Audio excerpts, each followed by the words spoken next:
All right, so hopefully this works. I think it will. You think it will? You know what? I think will work Whoa, as well. what? In exactly a month from now. Maybe not exactly to the hour. In fact, definitely not exactly to the Not hour. exactly to the hour. But in a month from now, I will. I Will will. be I will be able to file my taxes differently. in like January. Correct. Yeah, I will have a new next of kin. We'll have next of kin. you will. We'll have a next of kin. I mean, I guess Is your spouse considered the next of kin? your spouse gets a lot of rights. Yeah. Yeah. Yeah. To be Yeah. fair, I'm pretty dumb when it comes to those things. Hey, So would you talk to a friend like that? Would you call a friend dumb? would I call a friend dumb? Yes. Absolutely, 100%. I heard people said this like there was I forget where I read it, but they're like how to get kids to stop calling themselves dumb. You ask them, would you call your friend that? Yeah, 1,000%. And I'm like, all the time. But the idea is they're supposed to say no, and then you're like, then why would you talk to yourself that way? Shame them for shaming themselves. Yeah. Yeah. Welcome to our program. Hell yeah. We are here. We're here. We're not queer. Happy Pride Month, everybody. We're using the taxpayers' resources again. You know what? Fuck the taxpayers. They need to be taken out of the peg according to our justice system. I agree. Our legal system. I agree. But anyway, we are here doing the Lord's work to remind everybody to, first of all, share this podcast with your friends. Help us. We're poor. And don't just like it, love it. Love it. Love it with all your being. With all your being. Love it in a way that makes the raptures of energy flow throughout your body as you fall asleep at night. And you turn to your partner next to you in bed and you wonder, if only. If Holy only. shit, Donald That's how much joining on. That's how much I want you to love this podcast. Are those your vows for getting a preview here? We do not have vows in our tradition. We stay silent. As it should be. I'm very curious as to what this is going to be like. It'll be very beautiful. It'll be the most beautiful thing you've ever seen in your life. Is it going to be short? Well, it should be done within an hour. All right. So we're here to talk about The Watchers, not Donald's nuptials. Yeah. Um, Why does nuptials sound like genitalia? It does. It's too close to nipples. It's too close to nipples. But you know who do not have nipples? The Watchers. The Watchers probably do not have nipples. Yeah. No, they do not. I didn't notice. I noticed. I was looking at their face. I was looking for shit. Anyway, Yeah. So we're here talking about The Watchers, which is the latest Shyamalan movie, but not M. Night. Not M. Night Shyamalan. Ishana. Is that how you pronounce her name? Ishana Shyamalan, who is the daughter of M. Night Shyamalan. I believe it's his oldest daughter. Is it his only daughter? No, he has another daughter who is a singer. All right. Which one is responsible for Last Airbender? We've talked about this. Yeah, that's true. But one of them like Airbender. One of them was Katara for Halloween. And then Is that what the story is? That's the story. Oh, funny. That's the story. I mean, I don't blame her. She is not responsible for the sins of her father. She is not. Yes. But anyway, so we're talking about this new movie. I think I went into this movie expecting some Shyamalan bullshit. And I'm not saying I didn't get Shyamalan bullshit. There's a tablespoon of Shyamalan bullshit. There's definitely that, like, you can tell that she's taking cues from Daddy. Yeah. Which is fine. I would hope she did. I mean, she's worked with him in other movies. Yeah. I believe she was the second unit director for Old. Yes, that sounds familiar. So, like, she's gotten practice behind the camera. Yeah. And you know what? All right, so people will be like, oh, this is nepotism. And I'm like, when he's bankrolling his own movies, yeah, I don't consider that nepotism. So, here's what I'll say. Go for it. I think people always like to scream nepotism as if it's a bad thing. I think nepotism becomes a problem, especially when the person's unqualified. Well, but when you're under the illusion that like people solely get there because of their own merit, and it's not like it in life, especially in the industry of Hollywood, it is both hard work and who you know. Yeah. Right. Like the people who I feel like are completely talentless, like are pretty much found out for frauds, like right away. There are probably people who are like better filmmakers than Shyamalan who will never get a chance because like they don't have the connections, right? Uh-huh. But like to get here, you do need to know somebody and you need to work hard and actually be good at what you do. But I mean, that's So always how it is. Like yeah, you, when's the last time you got a job on your own? It's different to like to have like a job on your own merits, but like you always have someone helping you in no, some way. you know the question. Look, I none of the jobs I've had, unless you count my writing center job, which is, but none of the jobs I had purely on my own merits. I got my first job was at the hospital my mom worked at. She talked to the manager to get me my like it. She did. Yeah. Right. Rosary. I only got because I was substituting at West Aurora High School, and then my AP psychology teacher told me to apply for Rosary because there was an opening, and they Yeah, told I me to look remember you out for telling me. me about that. And then this job that I work at now, my friend worked here, and then she told my boss that she knew someone who was applying. And like, so, like, I worked, I like Yeah. earned those positions, but without the connection, I would not have got. So zero. There's zero jobs that I would have had that I would have got solely based on my own effort. I will say my own job, the one that I have right now, I Yeah, got on my own. yeah, Is it really my own when they sought me out?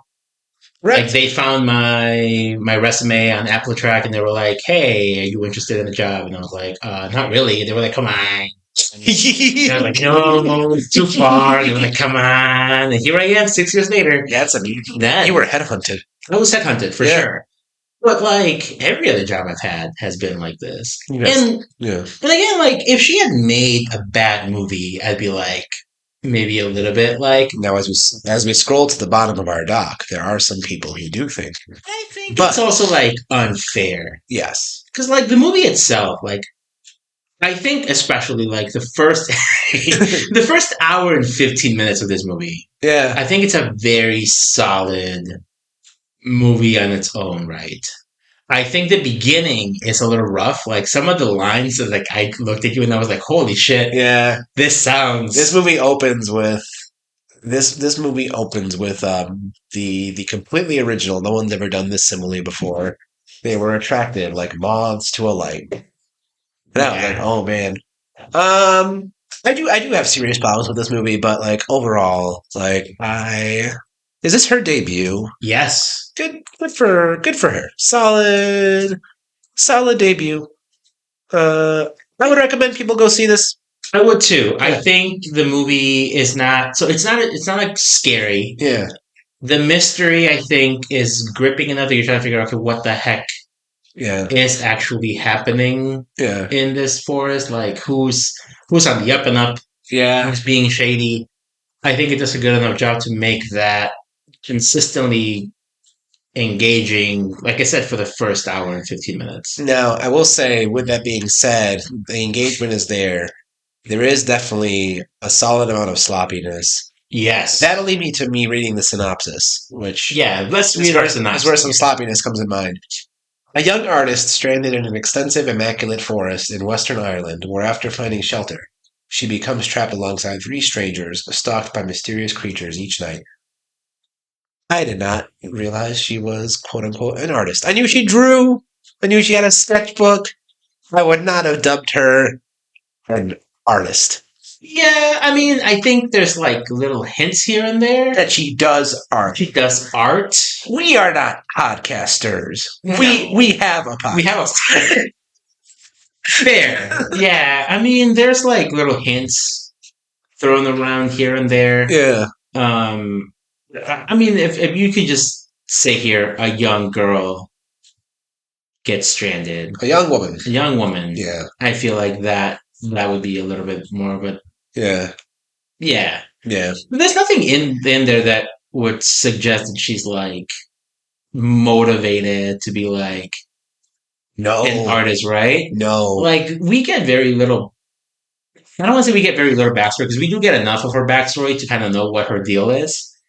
But it's also not enough for me to like know her right off the bat, right? Like it's not until like the end, or not the end, but like halfway through the movie. I was thinking about this on our way to lunch. By the way, millions of fans, this is the first movie, I think, that we're reviewing immediately after seeing.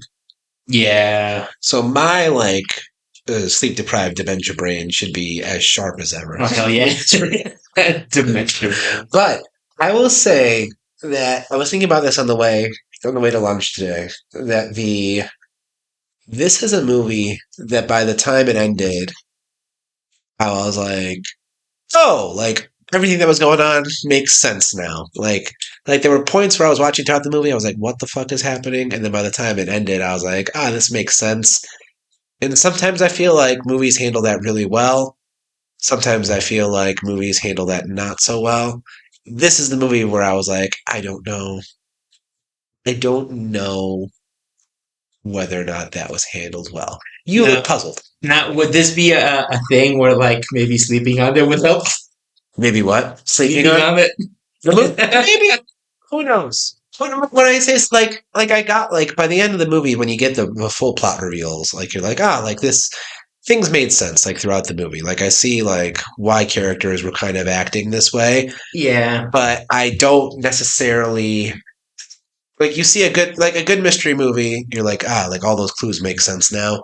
I don't feel like this movie executed its mystery in the best way, Okay. but I will say at the end there was a logical conclusion. I mean, yeah, it's one of those things. Like when I went into this movie, Mhm. I was not expecting Gold. gold, Yeah. and and that I know that seems unfair, but like I went to this movie with like almost I don't want to say like no expectations, but like almost no expectation because Yeah. she's a new director. Yep. Yeah, I know that her dad can put out bangers, but he can also put out a lot of trash. Yep. And I don't want to like go into this expecting her dad's work either. Yeah. So like On either end of the spectrum. exactly. Yeah. So like I I walked in and I was like, yeah, this is perfectly serviceable. It is perfectly serviceable. And that sounds like a dig, but it's not. It also takes a structural turn that I go back and forth as to whether or not it worked or not. But Yes. I admire it for taking the risk. Yeah. Yeah. And you know what? All right, here's another problem. We have been having these conversations about whether or not like there's a problem in Hollywood with like making Original. not just making original movies, right? But like making movies and then like the studios like completely blowing these budgets out of proportion Yeah. and then getting jack shit in return. Yeah.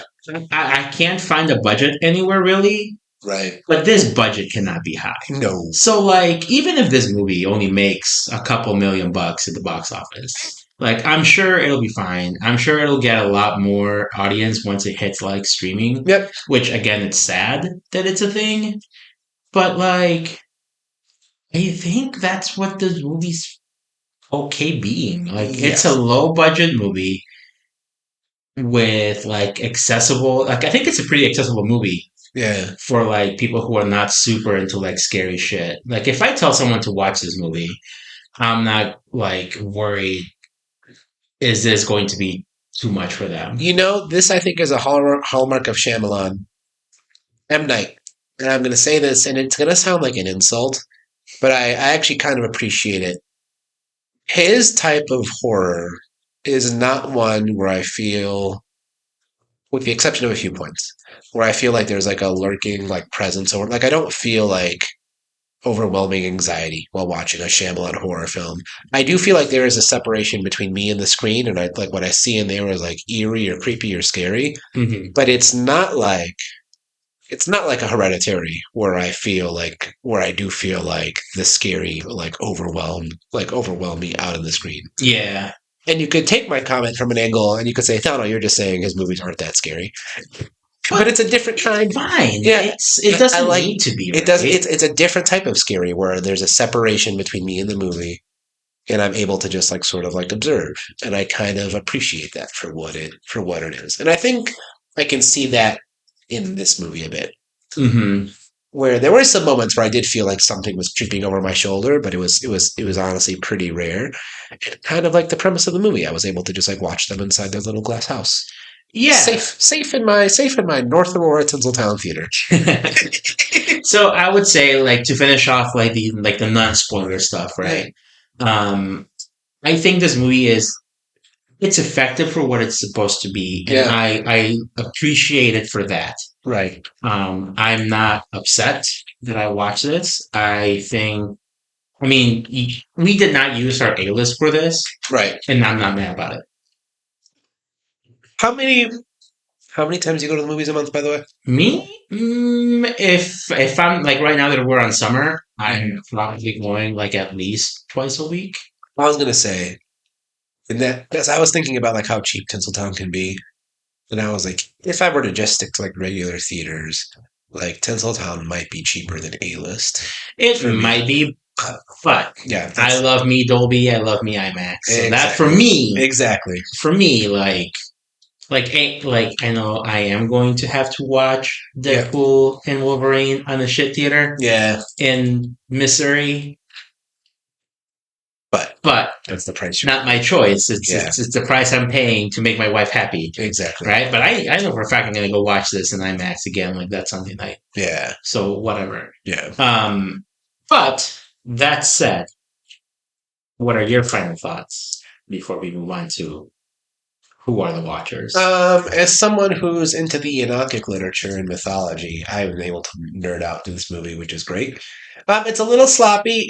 I think this movie is like 3 to 4 steps from being a really good / great movie. I think there are some not small things you can make. They're kind of like fundamental changes. But I am curious to see what else Smith Shyamalan is able to do in her future, because I think that there's a lot of room to grow from this movie, and I had a good time. At a matinee time. More people should see movies at 9:30 a.m. It was great. We were out by 11-ish. Yep. For sure. Yep. All right. So let's go ahead and get into our deep dive here. Yes. I think one of the one thing that messed up, and it's definitely a choice to have her like inciting incident be like, you gotta deliver this fucking bird. So the bird is. I'm gonna be bold. The bird is inconsequential. Absolutely. Now you could say the bird is a symbol. You could say like the bird helps them escape. I really think you could take the bird out of the movie. You could. I'm not gonna say that I would prefer it because I love me seeing a good funny bird. But the movie is 99.9% the same without the bird. Sure. Yep. I mean, even the like the resolution to like the main problem of them being stuck in this, is also solved by other birds. Absolutely, right? So like, there was a point where they're like, all right, Darwin, you're gonna show us the way, and I was like, how? Why? Why would Darwin know? Yeah. I was very confused. And then he does. He does, and I was like, cool. And I was Darwin rocks. But I was like, was that why he was in this movie? Because like they needed a bird to lead him out? I don't know. And I don't know. I know this is based on a book that like recently came out, I believe. We could see if it's in this library. Is the book called The Watchers? I believe it's called The Watchers. I'm gonna do some Googling. Go for it. Yeah. But I just thought it was kind of like a silly thing. Like you could literally make this inciting incident be anything else. The Watchers by A.M. Shine. I think so. Right. Yeah. Cool. I'm gonna see if it's here. But like, I mean, again, that's inconsequential, right? Like, it doesn't make the movie necessarily worse. It doesn't necessarily make the movie better. Yeah.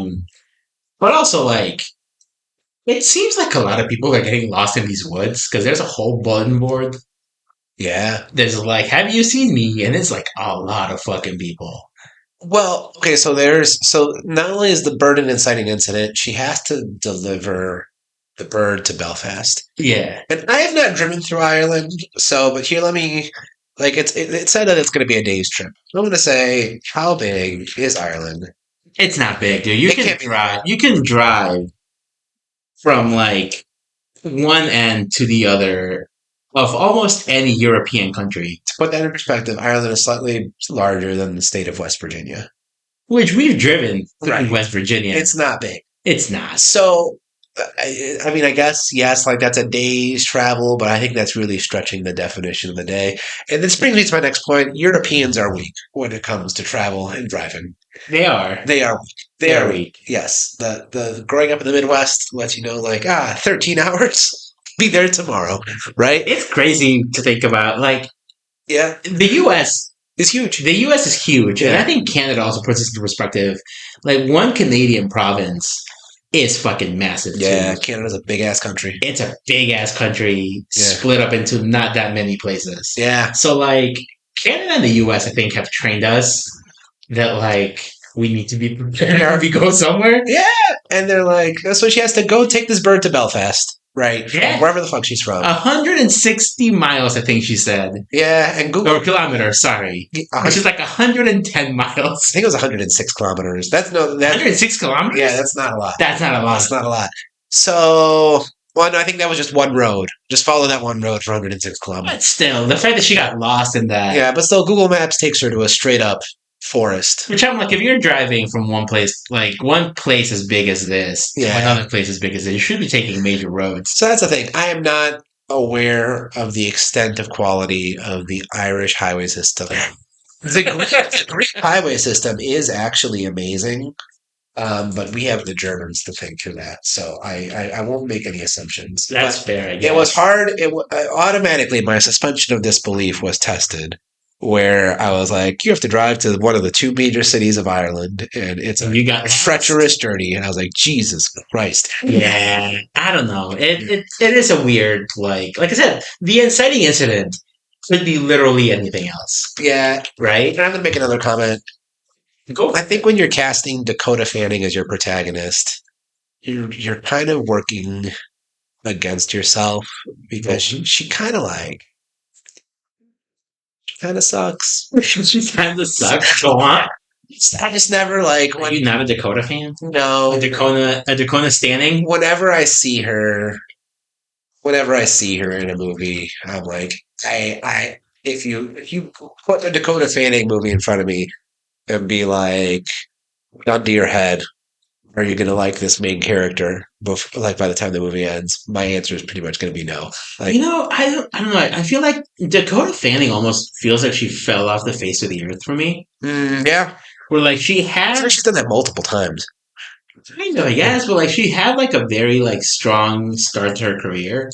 With like she was in War of the Worlds. Yeah. Tom Cruise. She was definitions of strong. People generally like that movie. It made a lot of money and people watched it. I did not like that movie. Which is fair. I did not like that movie 20% because of her. Like she was an annoying character. She was in a movie called Hide and Seek with it was not Robin Williams, but it's another old actor. Yeah, like that. Robert De Niro, I think. Yeah, where he plays the dad, and like she has like an imaginary friend. Yeah, and like the plot twist of the movie. We're not gonna fucking watch this movie. Yeah, is that Robert De Niro's character has like what's it called? IDD. Oh, what one's that? Identity disorder. Okay. And like he's the imaginary one. Yeah, he's the imaginary friend actually. And she's really good in it. Yeah. She's in Man on Fire, which is another really good movie with Denzel. Wow. So like she had like this lead kind of like into like stardom. Yeah. And then she did Twilight and that's it. Yeah. I think. But I think she does a good job here. Oh, like she's okay. She's not like someone that I'm actively rooting for. If anything, I feel like almost like the girl who plays Kiara does worse. Not worse, but like I feel like she has more personality for a bit. Well, I think the major flaw with this movie is I think characters need a lot more fleshing out. Yeah. Across the board. Yeah. We don't really know a lot. Granted, I think so we have our core four, which is Mina, Madeline, who's played by Owen Fuerer, Georgina Campbell, and Oliver Finnegan. And Oliver, he plays Daniel. Yeah. He's like, his first scene that we actually get to see him, he's kind of a weirdo. Talking about how many times he's going to piss in the pot. If she's going to snore, which I thought was kind of funny. I think that's his second. It's his second night. Yeah. But like, it's his first like scene where we get to see him actually be a character. Right. Because like the first scene with him is just him like, all right, we're going to stand here in front of the mirror. It's alluded to later on that his character has like anger issues. We see like pieces of it, but we never get explanation of motivation. Like we don't get a lot of characterization with him. Exactly. Yeah, he's a weird character. Yes. But I think that's also like you said, like it's a problem that we don't really get to spend a lot of time with these people. Yeah. Because like the character that we see the most is Madeline. And Yeah. she's like our exposition machine. She She's the is. one who tells us what the rules are. She knows the rules somehow, but we never like even you brought this up, I believe. You said she is not asking nearly enough questions. Yeah. Because she's just taking everything in stride. Which, when you say she's not asking questions, did I say that about Mina or did I say that about Madeline? I think you said that about Mina. Yes, not asking nearly enough questions. Absolutely. Like Madeline is like talking about, and she does question, I think, Daniel Yeah. When they're exploring one of the holes. Yeah. By the way, the Watchers live in holes. They live in holes. She's like, "How long have you been here?" He's like, like 8 months and 3 days." Like she knows exactly. Right. Kiara, I believe that's her name, right? Yeah, 5 months. She's been there for 5 months. Right. Her and her husband. Not long. Not 5 months. Which, by the way, speaking of which, like not long, I guess is very relative. Yeah. Right. Yeah. So, but like Mina's just like, okay, cool. She's never like, what were you doing out here? How did you get How here? did you get here? Right. Were you hiking? Were you whatever? I think it's implied that maybe they were hiking because they seem to be a little bit more prepared. Like the husband had like a full on like camping Yeah. backpack and like a big poofy jacket. But like she never questions more of what's happening. Like I said, as far as like a protagonist goes, she's just like very like go with the flow. Well, okay, so here's my question for you. Is your interpretation of this that destiny or supernatural forces brought Mina to this place? Or do you think she just like accidentally stumbled upon that place? So that's the other thing I was going to bring up because when she gets lost, we see a lot of like Nordic symbols. Yeah. And I recognize some of these symbols because I've been playing Hellblade, which uses a lot of like Nordic mythology. Yep. And so like those symbols, I'm like, oh yeah, those are like runes. Like, yeah, runes. So I'm just like, so is this a thing where like whatever the Watchers are like purposely trapping people here for the purpose of their their mission, which we do learn later on what it is, or is this just like a oops, I took the wrong turn? So, so the movie starts off establishing that Mina has grief that needs to be resolved, right? And part of the mystery is like, what is her trauma? It has something to do with her mom dying and like a broken relationship with her sister, right? And we've seen a version of that in like other horror movies before, right? Mhm. What is the mystery grief? Yeah. And then as she... What is the mystery grief? What is the mystery grief? They tell us right away at the very beginning. His mom died, but you're like, how? He's talking to the bird. She's trauma dumping on this bird. Yes, but you're like, how did she die? She seems responsible. What did she do? Right? Like that's what I mean is the mystery grief. Like what exactly is she upset about with like the loss of her mom? Spoiler alert, it's kind of underwhelming and funny. But we'll get there. When we get there. And the way the camera like frames her getting there, like she's on the road, she's on like a windy mountain road by the sea. Uh-huh. And then eventually the road just becomes like a straight up forest road. And then I'm like, it's just forest. And she's taking Google Maps, right? I'm like, there's no reason Google Maps would need to take her through here. I'm like, I'm betting the monsters are somehow channeling into her grief. They want her specifically, and they're luring her to this forest. But that's never really alluded to. No, and then by the time the movie wraps up, you're like, I don't think they ever needed her specifically. So I think she got to this forest just like straight up on accident, which to me is frustrating because coupled with the fact that you have all these underdeveloped characters who you're like, what's Kiara's deal? Like, what brought her here? Like, what's the trauma she has to deal with? Or Daniel, he's weird. He could be a school shooter. Like, what's the drama he has to deal with? And you're like, this was just all kind of accidental for all of them, potentially. Yeah, and I mean, I understand that frustration. Yeah. But I don't think it's as big of a deal for me because I was like, it doesn't matter. No. Right? She ended up there, and now we're following her. And there's something kind of refreshing about that. It's like, how many times you watch a movie, you're like, what are the fucking odds that this random person is the one that's going to solve the issues. Yeah. And this person just happens to be the perfect person to solve it. it. To me, there's something to me where it's like, she's just some random bitch who's just happened to stumble into this place. This forest. Yeah. Like, I don't know.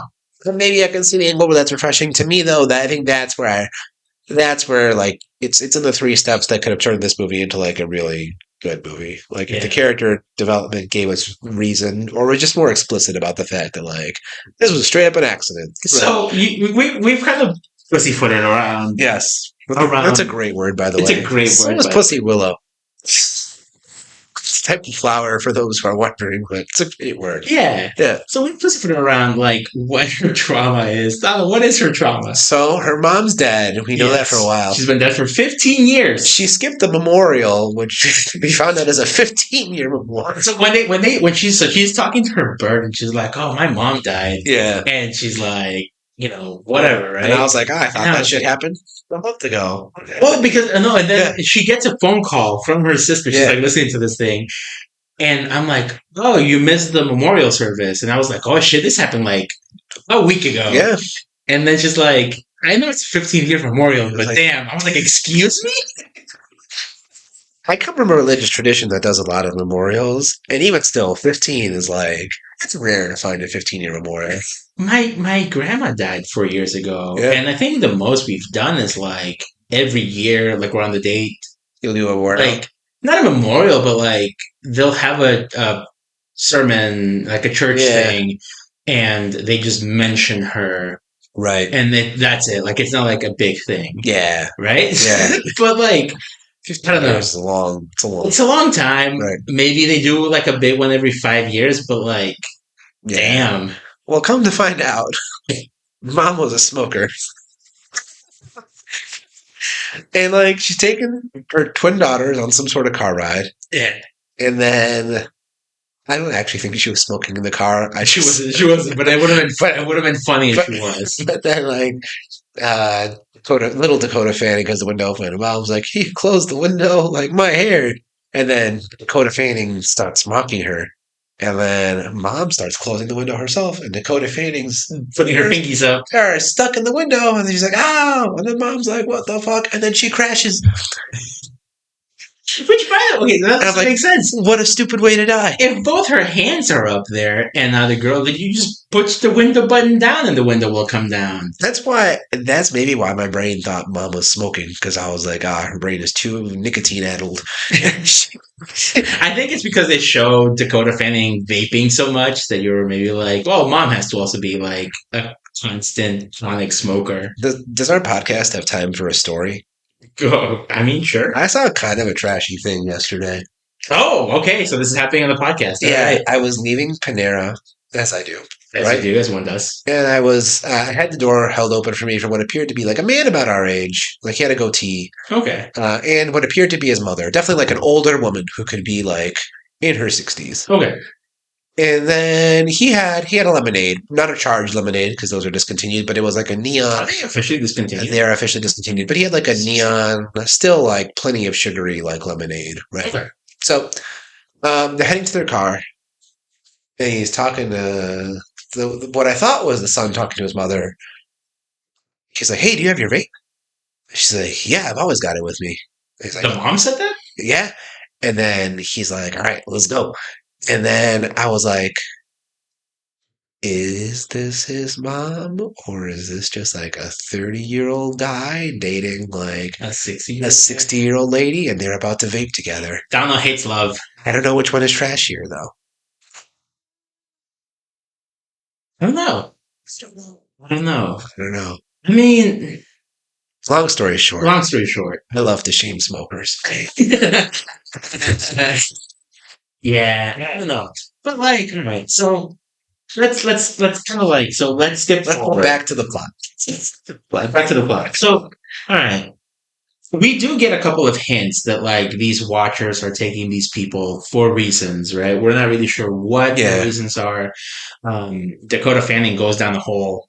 Yeah, she's not supposed to. She finds some knickknacks. She finds a camera, some knickknacks, some patty wax. She gives a dog a bone. Right.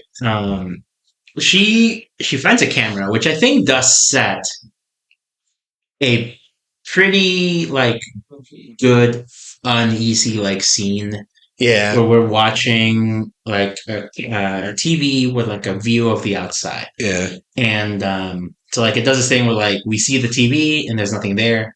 It flashes back to the characters and then it flashes back to the TV and there's like legs. And it is unsettling because you know something is wrong. You know right. something is not right in this scene. And there's a character we meet before the movie starts who's trying to escape this He's forest, so cold open. and he gets got, right? He gets Yeah, got. And at first, like you know that these things can be they might be scary, but when he sees the character or he sees the watchers, yeah, like his first instinct is not to be like, "Whoa, what the fuck?" right. It's he says that's impossible. He's very calm about it, and then he gets taken away. He screams, right? So you know that this is something. Not I don't want to say innocuous, Mm, binoculars. innocuous. Sorry, Yeah, um, but it's also something that like it's more like intriguing. I liked what I liked about this scene is I liked how it was able to establish the power levels of the antagonist, aka the Watchers. Yeah. Because when you're watching this, you're not sure how omnipotent they are. You're like, is this a spirit that haunts the forest and sees all? Mm-hmm. Is this a spirit that you could, like in theory, bonk on the head and escape? Mm-hmm. And when the camera's set up, until a character tells them like there's a camera, that's when they get mad. You're like, oh, so they did not know there was a camera there. They're not literally watching everything. Mm-hmm. Um, there is a struggle for the door, so like they can be like They can be kind of stopped. they can be overpowered. So I was like, this was a cool way of showing the threat level of these things. Like they're still dangerous. Yeah. They're still not to be fucked with, but like they can be defeated. Yeah. And I think it does a good job also at like kind of like letting you know what they want. Yeah. Because like clearly if they like when she's because Madeline tells them the rules which are like don't go out at night, Yeah. always face the mirror. Don't go in the hole. The what? Oh yeah, don't go in the into the hole. burrows, right? So like we are kind of told some rules that like you kind of should follow. Yeah. But again, that kind of leads to the back to the other thing is like, how does she know? How does she know? How does she Right. know? Why doesn't Mina question like, who told you these rules? How long have you been here? And that's the thing. So when you finish the movie and you find out, can I spoil? Yeah, at this point. Well, you find out that Madeline. What are the Watchers, first of all? All right. The Watchers are fairies, right? Watchers are fairies. Fairies. Long ago, they were. Changelings, right? They also call them. They also call them changelings, right? There's spirits that long ago they walked among humans. Mm-hmm. There was a war. The humans imprisoned them down beneath the earth. And I guess they're like they want out. They want out, right? For my mythology lovers, right, is actually like you see parallels between like the gigantomachy of like the Titans and the Greek gods, um, biblically, right? Biblically has actual. In fact, I'm sure based on the title, I'm sure she actually did get this from like the Enoch literature and the Watchers. Because like the Watchers are the angels that like fuck the humans and then the flood happens and the Noah stuff, right? Mm-hmm. They are also trapped beneath the earth. The word that is used is a good Greek word. It is called Tartarosas, which means they are like placed in Tartarus, which was like this pit underneath the earth. But anyway, so they're spirits that are placed beneath the earth as punishment for their war with the humans, and they also give the humans knowledge. Yeah. Yes. So like they're not inherently evil creatures per se, because like the way she explains it, like they lived for lack of a better term, like in harmony with humans for a long time, enough like they were creating offsprings. Yes. Right. At least one. Yeah. At least one. Right. Well, in this movie, they allude to this movie does not. Yeah. This movie, they had a name. Yeah, and this movie, I think, definitely suggests that they were not inherently evil. Yeah. This movie also, there's that news report early on that's talking about like deforestation, mm-hmm. and then I was like, oh, I wonder how like this theme's going to come into play. And like now that I see the movie's done, I do see it as like, oh, it's playing with this idea of like human beings encroaching on nature and destroying it, and like looking at our destructive tendencies. That's my interpretation. There's a lot of like things that you can kind of Yeah. like look at. So that's one of them. One of the things that I thought was kind of like interesting was like with this whole thing with like AI, how things are not quite right, and it Yeah. makes people uneasy. Six fingers. Six fingers, Right. right? People talking about like how the eyes maybe are just like not quite how they're supposed to be. Yeah. So like all of those things, I was like, oh, this is also like touching a little bit on Playing that, on right? that. How like AI can never fully, Yeah. replace like the real thing, right? But in their basic form that we see mostly in the movie, I actually like their design. It is like tall, gangly looking creatures with Right? like some Yeah, decent thigh like gap. when we got that Yeah. scene, honestly, like I think there's a few, like I said, there's a few scenes on here that are like appropriately creepy. Yep. And there's that scene where we first get like, and I don't want to say like a clear shot of them, Yeah. but like we see one kind of scurry around and then it stands up and it just like gets taller and taller and taller. Yeah. And Yeah. these things are like, they're like walking trees, Yep. right? They're very tall, they're very lanky. And then you see a lot of them and you're Yeah. like, oh, these things are actually pretty creepy. And they want to learn basically how to study and impersonate human beings, Yeah, which presumably to help escape their prison. yeah, which to what extent is that possible? Right? Yeah. Because we only learned later That that that Madeline can do it because she's half human. yeah, Right. Madeline is one of the One of the watchers, watchers. right? Right. We learned that through some exposition dumped through video logs. And okay, so I remember what started this conversation, and I just want to touch on this now because I think it's an appropriate time. Something else that frustrated me with this movie is you can kind of see like once you see there's two professors in this movie, Madeline and the professor, you're like, all right, how are these characters connected? And then back to our critique about Dakota Fanning's character never asking questions. The moment I was like, oh, a professor and another professor.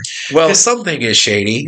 Yeah, because at one point I was like, they were like, "Oh, who made these?" Because there's these like signs apparently like in a circle almost around Yeah. this area, and they're like, Point of no return. "Who made these signs?" Yeah. And the guy goes, "Oh, the professor made them." Yeah. And I'm like, "Okay." man. Well, and then later they talk about how Madeline Yeah. was Professor. a university professor, and Yeah. and that's why she feels like she knows more than everybody. Yeah. And I was like, wait a minute, hold on. So is she the professor? Yeah. And I was like having these questions. Madeline, not Madeline, what the hell are you thinking? There was okay, I think there's a really, really, really good version of this movie that kind of has like the style of Abigail, where it like infuses like some dry humor throughout itself. It would be a very different movie.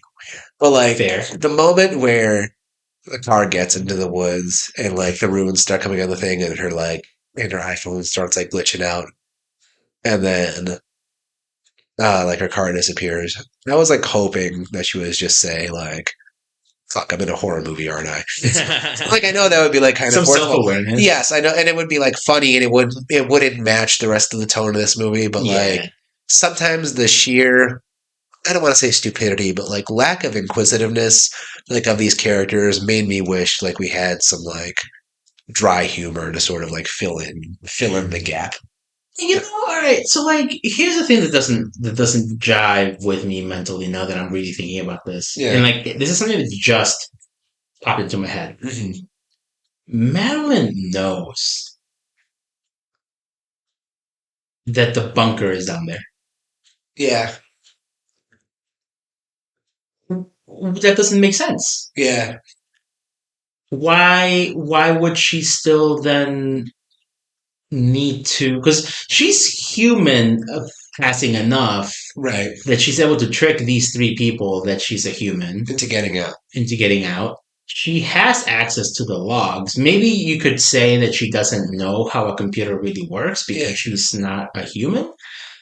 But like, why not show your hand a little earlier? Why not? Oh no, I stumbled on the rug. Oh, there's something here. Well, does she also need them to get out, or could she have done?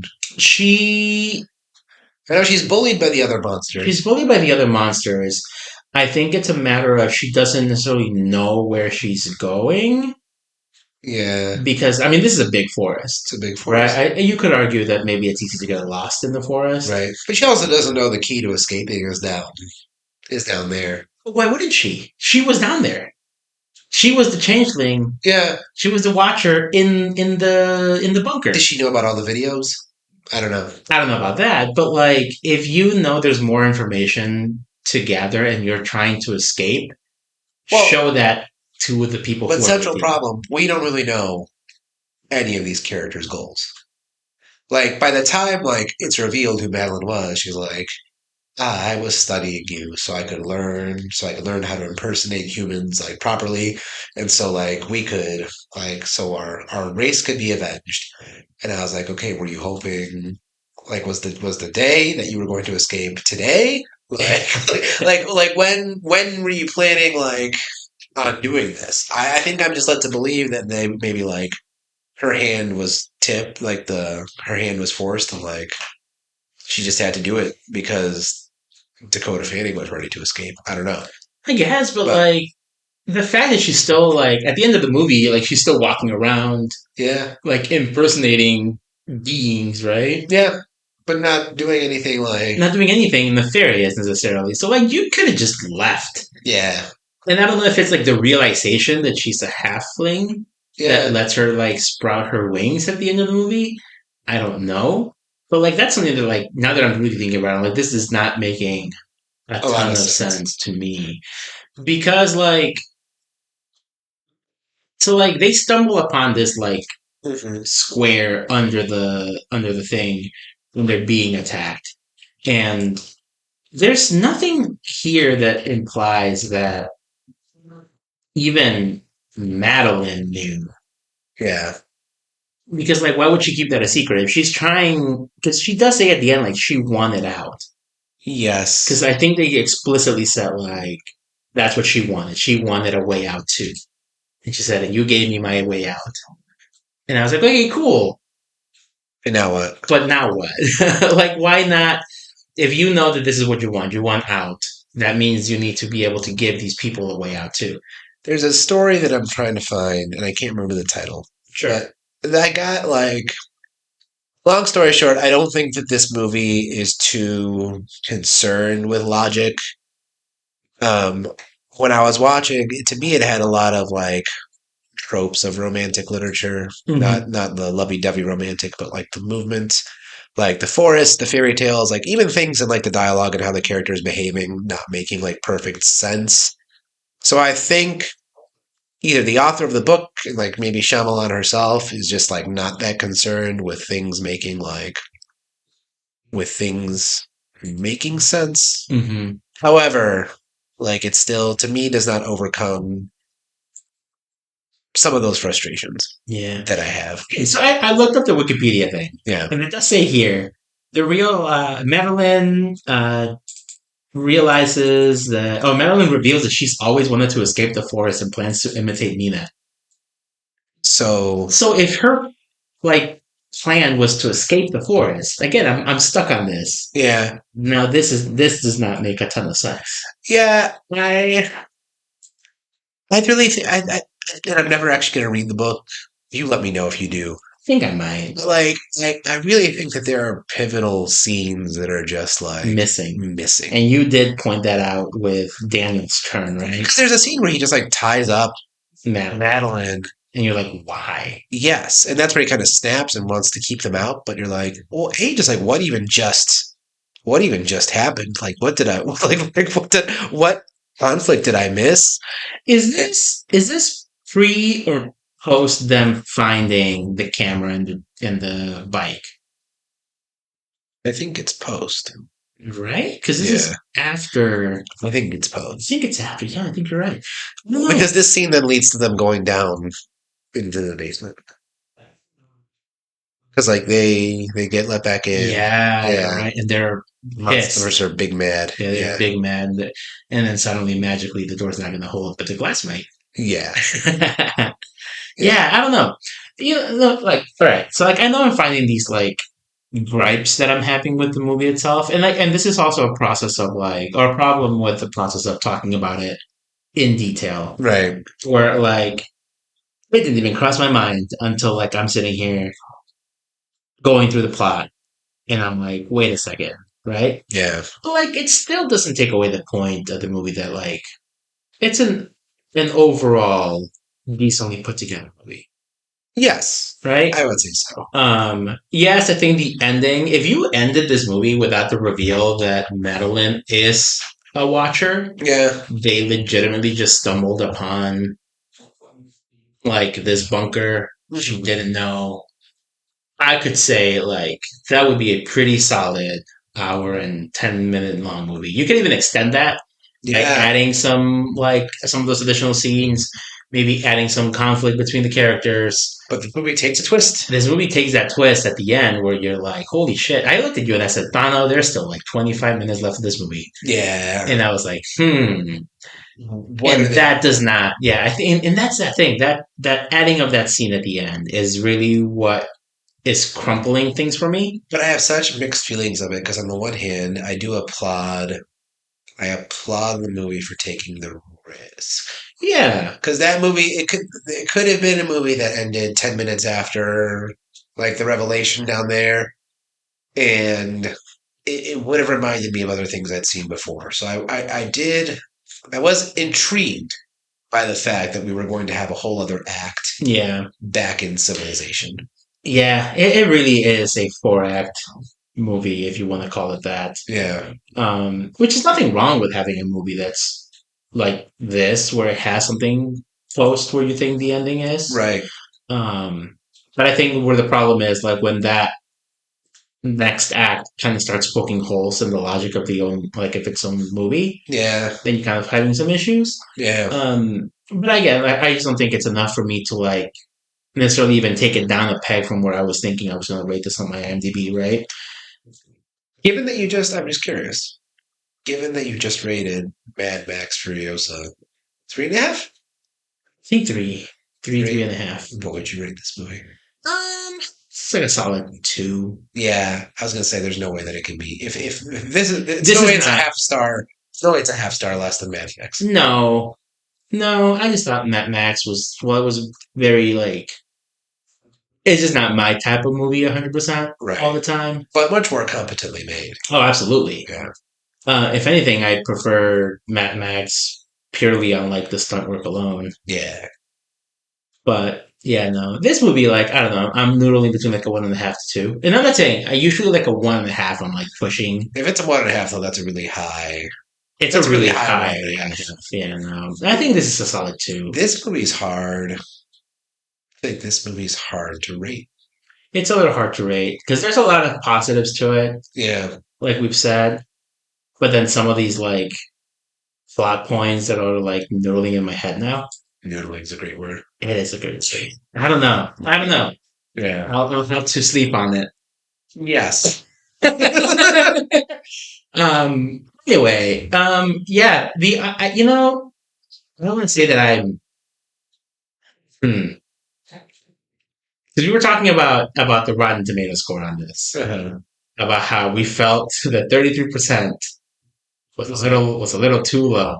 These could be. This movie could have a lot. What's the rotten rating? Is it 59 or is it?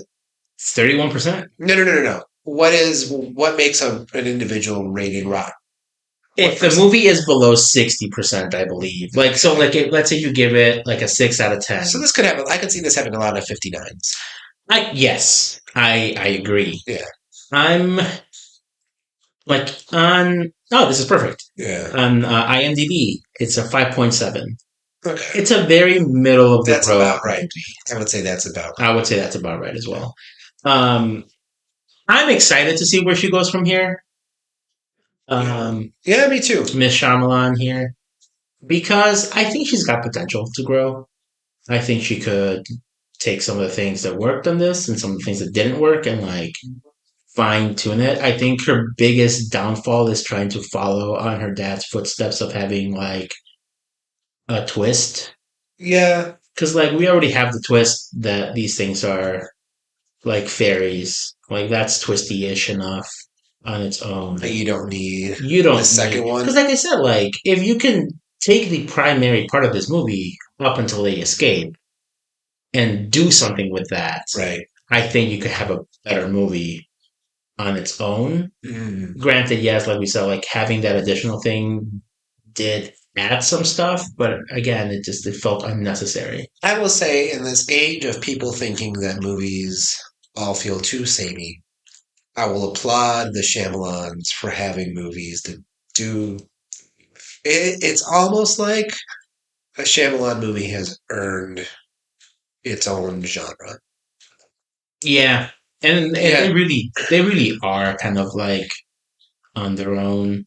yeah, Um, and it is refreshing, even if it's so spottily executed. yeah, I Yeah, don't know. There's something about folk horror that I do kind of like. There's something about the setting of the woods, yeah. which, by the way, one of my things where I was like, "Huh, those trees do look very climbable." Followed by immediately the guy falling out of the tree. You know, one of these days, maybe around Halloween season, if we don't have like a lot of things going on with like these movies, I would highly suggest watching the movie The Ritual, which is another like in the woods, shit's happening. Woods movies are great. The woods be scary. Like we learned that in what was the movie that we watched recently? They had all sorts of mythology, but I don't remember which movie. The one with the cave people. Oh, The Oonga Boonga movie. Into Darkness. Into Darkness. Woods Like scary. that movie made the woods very scary as well. It did indeed. And this movie, like, there are some shots of in the woods where you're like, this would be very disorienting. This is a worse version of Into Darkness. Oh, for sure. Yeah. But I mean, I am also rating this movie severely lower than Into Darkness. Correct. So checks out. Correct. Right? All right. Well, I still had a good time. I'm glad I watched it with my friend. I'm very glad I watched it with my friend. We got coffee. We got coffee. We got 9 bar. We got 9 bar. First time since like today was a good day. Today was a good day. Yeah. All right, everybody. Well, thank you so much for watching. I would still say check it out. Yes. Not a bad movie. I would say at the worst, it's a middle of the road movie. Exactly. All right. We will be back soon. We're going to talk about First Omen, probably. We're talking about First Omen. We've got a few other movies coming out too. Yeah. I don't know. I'm interested to see if you would like Bad Boys. I don't know if you would. I don't know how you would feel about watching a movie with zero context. Who needs context? Who needs context? Who needs context? All right, everybody. Thank you so much for watching. This has been another episode of the Cine-Scoots Movie Show. Until next time, he has been Thano. He has been Javier. And bye. Bye.